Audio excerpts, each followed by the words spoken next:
Guys नमस्कार। हम लोग कुछ गुण आप सबका अपना भोजपुरी एंटरटेन में स्वागत करते हैं।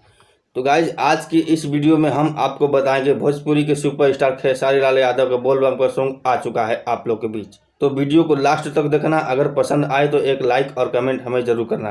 अभी तक आपने हमारे चैनल को सब्सक्राइब नहीं किया तो उस लाल वाले बटन पर क्लिक करके बेल आइकन को प्रेस कर देना, ताकि जब भी हम वीडियो बनाओ तो सबसे पहले आप तक उसका नोटिफिकेशन जाए।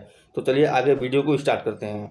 तो गाइस जैसे कि आपने थंबनेल पे देखा भोजपुरी के सुपरस्टार खेसारी लाल यादव बोल बम का पोस्टर, जो कि उनका गाना आ चुका है आदि शक्ति फिल्म यूट्यूब चैनल पे। तो बता दें कि इस एल्बम का नाम है क्या बोले गाजी बोल बम, जो कि आप स्क्रीन पे उसका पोस्टर देख रहे हैं, जो कि ये वीडियो सॉन्ग है, डायरेक्ट वीडियो सॉन्ग आया है।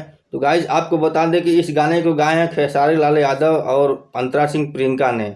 इस गाने को लिखे हैं अखिलेश कश्यप जी ने। तो देखना ना भूलें इस गाने को, बहुत ज़्यादा से ज़्यादा प्यार और दुलार दें। गाइज आज की इस वीडियो को हम समाप्त करते हैं। अगर वीडियो पसंद आई हो तो एक लाइक और कमेंट जरूर करना।